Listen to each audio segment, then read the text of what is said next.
Hello, welcome back to Rolling Solo. My name's Adam Smith, and we are playing through the Pit of Death. No, it's not called the Pit of Death. It is called the Arrival in Chains. And we have shown up in this pit, and we are fighting off these... we're basically money's being made off of us while we fight this gladiator style. We've got a cave bear in here who's doing massive amounts of damage to us. The Tinker just got a huge hit that took from 11 down to 3. And now it is the Craghart's turn. We've already done the Tinker's turn, we've done the Bear's turn, and now we're doing our turn with the Craghart. So what my plan of attack was is we are within 3 of him now that he ran up, and he is poisoned, so that's nice.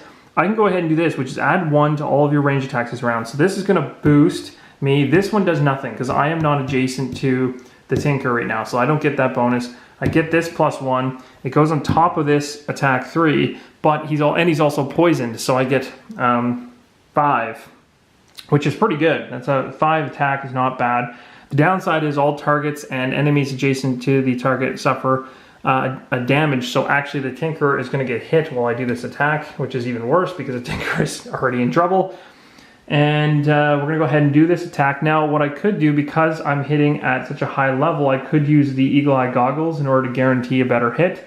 So I think that's a smart choice right now because this is a pretty powerful attack. So I'm going to use the goggles to give advantage to me when I make this attack now. And we're going to hope that we can turn this attack 5, because it's 3 plus the 1 plus the poison, even higher. So, oh, there we go. Check it out. We did it. Awesome. So who cares what we get next? Oh my goodness, that's insane. So that's amazing because we use this, we get to take the better of the 2, and that's obviously the ×2. We don't have to worry about the null. So that's amazing. So we get 10 damage on the bear. That's huge. So now we have 11. So that means we're almost halfway. Wow, that was crazy. Okay, so didn't expect that. Oh, and sorry, I just noticed that the Tinker is wounded. So from the last video, when the bear attacked the Tinker should have been wounded. So at the start of the, I guess, let me think about this. The Tinker on his turn, what did he do? He shot, yeah, so he would have taken another damage. Let me think about this. Does the wound happens at the start of every turn. The bear came up to him this turn and attacked him at 48 initiative, and I was at 18. Okay, so the wound's on him now, but he doesn't take the damage until the start of his next turn. But I just forgotten to put that on. So this had happened during the last video, so I didn't miss anything. This had happened during the last video, and I just forgot to put this wound on it. How it had worked was the Tinker went first, and the bear was back here. He took a shot at the bear, and poisoned him and whatnot, and then the bear moved up and attacked the Tinker. When he attacks, he wounds, so he wounded the Tinker. So now we're really in trouble. So the Tinker is not looking so hot right now. But we got an amazing hit with the Eagle Eye Goggles and that massive boulder, so that's incredible. It's too bad we weren't. You know what? It would have been really smart actually. No, that was good. That was really well. I don't think there's anything about that I didn't like. On top of it, the leaf element is up in the strong column, so we're good there. And we take these 2 cards and chuck them, and then that's it. That was the end of this particular round. So in terms of things to shuffle, well, we got nulls over here, we got nulls over here in ×2, so we're gonna have to shuffle all that stuff. The leaf element's gonna come down the track. We'll go ahead and take these 2. We got to split them into this deck, maybe a little further in to make sure that they don't get... Can't believe those things were side by side like that. That's insane. I don't know what the chance of that is, but I've never seen it happen yet. And I also never saw it when I was doing like Eagle Eye Goggles. That's crazy. So, let's see here. Sorry guys, I'm just doing a little shuffling, making y'all sick, and we are good. So we got all those shuffled up, and we're gonna go over here and do the Tinker. Tinker is gonna get shuffled. Now the cool thing about this particular scenario is there's no round counter in this one, so we don't have to worry about counting rounds. We're just trying to kill all the enemies and not get killed ourselves. So it's a fairly straightforward type situation, except for the fact that these guys are insanely powerful and that they're like ridiculously overpowered. The fact that they're a couple scenario levels higher than what we were expecting to encounter is just outright ridiculous, and the fact we're playing solo makes them even nastier. So we're going to go ahead and continue this insanity. So we need to think about what we should do next. And we know that, okay, so the tinker needs to heal, first off. It needs to heal. And we know if we heal a wound, we can remove the wound and heal back some HP. So let's get the tinker to use the heaviest heal he's got on himself in order to do that without discarding a card, of course. So I think that's going to be, and we want him to go first, and we need to also get him out of there because he's a little bit beat up after that last attack. So we're going to have him, we can do a, I can do a heal 3. I could also use boots to run away from the bear, and then maybe shoot him from a distance with something to also hit him. So what else can we do to hurt him? Do I have any range that's useful? I mean, this is attack 2, that's okay. These cards we lose, that's no good. I have a summon decoy, but he wouldn't last a second against this bear. He'd instantly just get killed, so that's a waste. What do I do? I could, oh.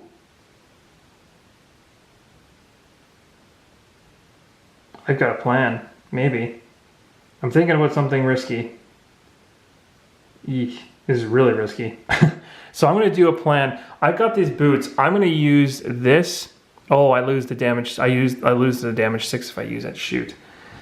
So that's not going to work out so hot. I do need to heal. That is pretty high priority, but I also want to attack. I'm right beside him, so I could do a melee attack on him, which would be okay, I guess. So maybe doing the summon decoy melee attack would make sense, seeing as I don't plan on using it, but then I'm losing the heal, and I really need that heal because this is tough. I also need to make sure that when I move, now if I move 2 and I'm going first, I need to make sure that I get away from him because the bear is going to keep chasing me. I need the Cragheart to be in front to take some of this beating. So I could do a, yikes, this stuff. What do I do?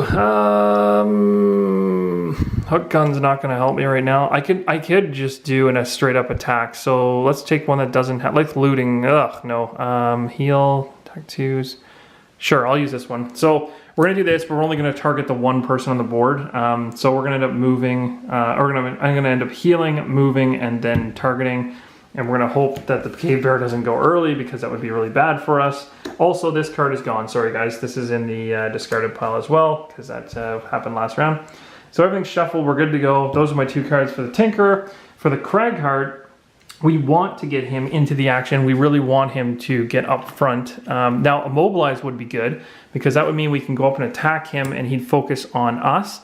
So if I can do an attack 3 Immobilize, that's not bad. I still have the Boots of Sterling, so I could if I could generate some movement.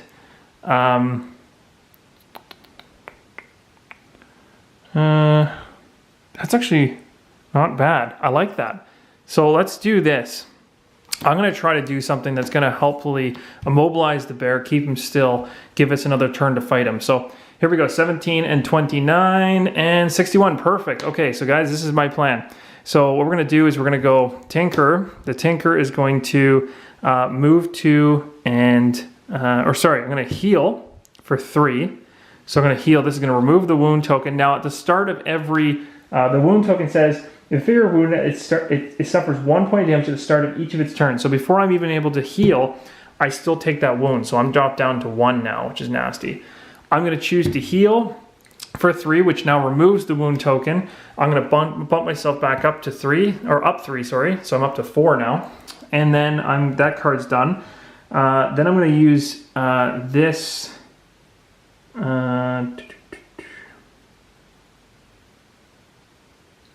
Is that the order I wanted to do it in? No, maybe not.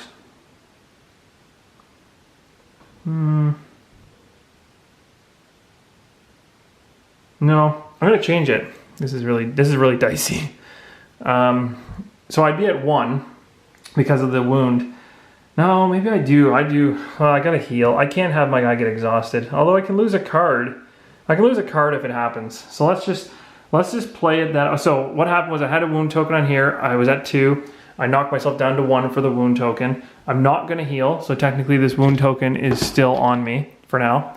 I'm going to do a move 2. Oh! Yeah, I'm going to do a move 2. I'm going to send myself back to here, which is not going to hide me enough, but I'm going to move to there. And then from here, I'm going to heal all adjacent allies, which doesn't do anything for the Cragheart at all. So this card is pretty much done now. Now I'm going to do my attack 2 against the bear. The bear has poison. I can only target 1 because there's only 1 target to attack. So it's going to be 3 because it's attack 2 plus the poison. We're going to take a shot from distance. And it's a muddle. Nice. So this character is going to end up being muddled, which is wonderful because this stupid bear is really, really powerful at attacking. So we muddled him. And what else are we going to get when we go with the rolling modifier? -1. Okay, so our attack goes down to a 1. So we just get 1 damage on him. So now he's officially at half health. He's got 12. And what we've ended up muddling him, which is not bad. Okay, so that's that. This card is now gone as well. So that one's done. This one here we used for move 2 and we didn't heal. So that's done. What I'm going to end up doing now is I'm very, very low on health. We know that the cave bear can attack 2 targets, but he only has range, or he doesn't have range. So as long as I can get my Cragheart up close to him, I should be okay. But it's still not really, still not really the greatest. The Cragheart is supposed to go right now, so the one thing I could do is run up to him and attack him and immobilize him, so he does nothing. So essentially, it is the. Let me think here. Yeah, that's not bad. So I'm going to do a move 2, and it's all adjacent allies and enemies suffer a damage. So then this guy's going to go 1, 2, and all adjacent enemies suffer a damage. So another damage goes on the cave bear. So we got 13 on there now. The leaf element's going to go back up to the strong column, and then we are going to discard that card. Now I'm going to do my immobilize attack, and it's got an attack of 3. It says here that I can consume wind to add 2, but there is no wind in the element track, sadly. So it's just going to be a regular attack 3, but we do get the poison, so that's going to make it 4, and we'll be able to immobilize him. So there we go. So we got a 2 on that, so that's awesome. So that plus 2 on top of the muddle thing doesn't matter here because he's already muddled. Just so you guys understand that. So you can't be muddled twice. So plus 2 on top of the 3 on top of that is 6. So 6 damage. That's amazing. So now we've got, what do we got on here now? We got 15, we got 19 damage on him now. That's awesome. Okay, so 19 damage, he's immobilized. So he's now stuck in place. He's not going to move anywhere. And then this card is now discarded, and it is now the bear's turn. The bear is immobilized. So and the one last thing I was going to do, sorry, with the Cragheart was I'm going to use the Boots of Striding. During your movement, add 2 to your, add 2 movement to the movement. Can I do that? Oh shoot, I can't. So I can't, oh that's too bad, I read that wrong. I thought I could just use this as give myself 2 extra movement, but the way that it's worded, it says during your movement, add 2 to the movement. So I was thinking I could step away now, but at least he's going to target me, and I'd rather him target me muddled than not. So he is immobilized, which doesn't matter, so this comes off. And then, or sorry, I guess, let me see, the immobilized, it's the end of the next turn, sorry. So he's not going to move. He's got a keyword move, but he's going to immobilize. He's beside me anyway, focusing on me, so he's not going to move. This stays here for now. Poison's on him still. Muddled is going to affect his attack right now, though, so that's good. He's going to attack. He's going to target 2, but he only has 1 of me beside him because he's not a ranged character. So he's going to attack. His attack is always 6 plus 1 is 7. And then the attack here says -1, so he's down to 6. So it's a 6, and then whatever we pull from this, 8. Oh my dear. Okay, that's brutal. So at 8, that's pretty insane. Shoot, what do I do here? I'm going to get rid of a card for that. I cannot have the Cragheart take that much damage. That's ridiculous. I've already got 1 character that's beat up badly. I'm going to take out the backup ammunition one for now. So that's the one I'm going to chuck in order to negate that damage. Oh, shoot, sorry. Did I do that right? He's muddled. He gets, there's 2 cards. So here's the other one. Here's the other one, just so you guys know. So it'd be a +1. So it would have been 6 plus 1 is 7 plus 7 minus this. It doesn't matter. Well, it would have been 6 plus the 1 he has, so that's 7. And then it would have been take away 1 attack, so that's 6. And then because he was muddled, he gets these 2. He adds 1 because it's the worst of the 2. That makes it 7. So regardless, 7 damage is still a lot. I'm still going to be happy with removing that 1 card. And then that's essentially it for his turn. So now it's the end of his turn. His immobilization and his muddle come off of him. So he's still poisoned. That's the only thing left on him. Oh no. Oh no, I just realized something terrible. I just realized that the Tinker is at level 1 and is going to become his wound thing is gonna go down. It's gonna knock him out next turn. Oh my gosh. That is so bad. No. I totally forgot about that happening on the end of the beginning of the next turn. Shoot. Okay, so what? Oh my goodness, that's bad.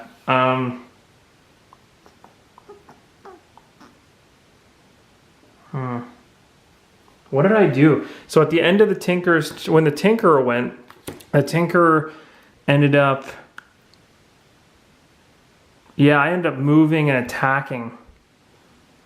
Oh, that was a terrible choice. That was a terrible, terrible, terrible choice. Oh my goodness. I think I've gummed this up badly.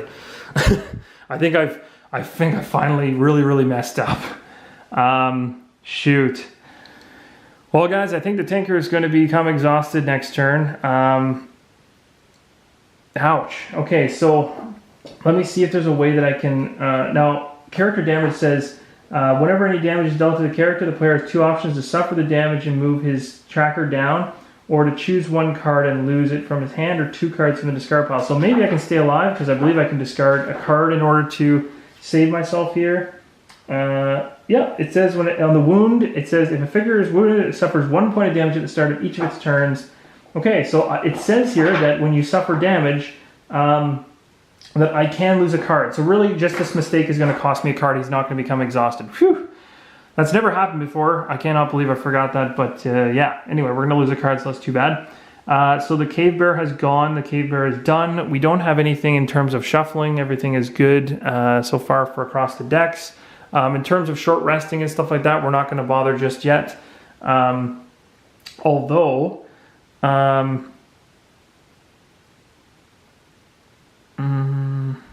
yeah, we're not gonna. Oh yeah, short resting is fine. We're not gonna short rest. Sorry. And is there anything else we need to do here? I think that's pretty much it. Oh, the elemental track, of course. The leaf comes down. So that's essentially that. So we got the Cave Bear in a somewhat of a predicament here. You know, we got a chance to take him out.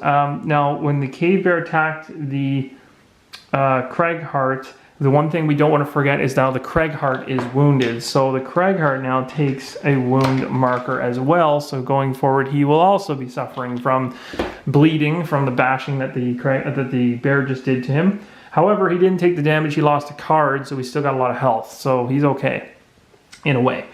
All right, so that's pretty much it. This is a good time to stop the video. Hope you guys are enjoying it. If you are, hit the like button and let me know. Give me some feedback in the comments. Let me know how you think I'm doing. I know I've made a couple little errors here and there, but I believe I caught most of the stuff that I messed up on. And so I hope you guys are enjoying. And until the next episode, guys, keep rolling solo.